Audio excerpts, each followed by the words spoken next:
Xiaomi Redmi সিরিজের নতুন phone আনলো model Redmi Note 12T Pro।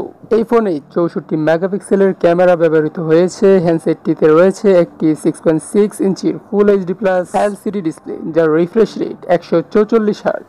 তো হ্যালো বন্ধুরা, কেমন আছেন আপনারা সবাই? রবিন আকুন্দ 360 চ্যানেলে আপনাদের সবাইকে স্বাগতম। সেলফি ও ভিডিও কলিং এর জন্য ফোনের সামনে একটি 16 মেগাপিক্সেলের ফ্রন্ট ফেসিং সেন্সর দেওয়া হয়েছে। শক্তিশালী একটি 5080 মিলিঅ্যাম্পিয়ার ব্যাটারি রয়েছে, যা 67 ওয়াটের ফাস্ট চার্জিং সাপোর্ট করবে। Xiaomi Note 12T Pro মডেলের ফোনে একটি মিডিয়াটেক ডাইমেনসিটি 8200 মডেলের আলট্রা চিপসেট দিয়েছে Xiaomi। আপাতত এই ফোনটি নিয়ে আসা হয়েছে কেবল চীনের মার্কেটের জন্য। এই ফোনটি লঞ্চ করা হয়েছে মোট 3টি স্টোরেজ ভার্সনে, যার মধ্যে 8GB 128GB মডেলের দাম 1599 চাইনিজ ইয়েন, বাংলাদেশি মুদ্রায় যার মূল্য প্রায় 24,000 টাকা। ফোনের 8GB 256GB ভার্সনের দাম 1699 ইয়েন, বাংলাদেশি মুদ্রায় যার মূল্য প্রায় 25,700 টাকা। এছাড়াও 12GB ও 256GB স্টোরেজ ভার্সনের দাম 1799 চাইনিজ ইয়েন, বাংলাদেশি মূল্য যা প্রায় 27,200 টাকা। একই মডেলের হাই এন্ড ভার্সন পাওয়া যাবে 12GB র্যাম ও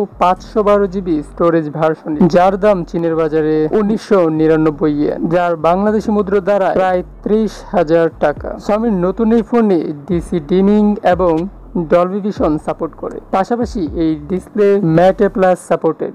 পারফরমেন্সের জন্য হ্যান্ডসেটটিতে দেওয়া হয়েছে ডাইমেনসিটি 8200 চিপসেট, যা ভিসি লিকুইড কুলিং সাপোর্ট করে। হ্যান্ডসেটটিতে সাইড মাউন্টেন ফিঙ্গারপ্রিন্ট স্ক্যানার দেওয়া হয়েছে। ফোনটি চলবে অ্যান্ড্রয়েড 13 ভিত্তিক MIUI 14 অপারেটিং সিস্টেমে। ট্রিপল ক্যামেরা সেটআপ রয়েছে ফোনটির পেছনে। প্রাইমারি সেন্সর হিসেবে একটি 64 মেগাপিক্সেল ক্যামেরা দেওয়া হয়েছে। সেকেন্ডারি হিসেবে রয়েছে 8 megapixel ultra wide angle camera এবং 2 মেগাপিক্সেল ম্যাক্রো ক্যামেরা। সেলফি ও ভিডিও কলিং এর জন্য ফোনের সামনে একটি 16 মেগাপিক্সেল ফ্রন্ট ফেসিং সেন্সর দেওয়া হয়েছে। আইস ফগ হোয়াইট, কার্বন ব্ল্যাক এবং হারমি ব্লু, এই 3টি রঙে ফোনটি পাওয়া যাবে। তো Xiaomi নতুন এই ফোনটি আপনার কাছে কেমন লেগেছে তা কমেন্ট করে জানিয়ে দিন। আর ভিডিওটি ভালো লাগলে একটি লাইক দিবেন, শেয়ার করবেন। আপনার বন্ধুদের মাঝে কোনো প্রকার প্রশ্ন থাকলে তাও কমেন্ট করে জানাতে পারেন। দেখা হবে পরবর্তী ভিডিওতে।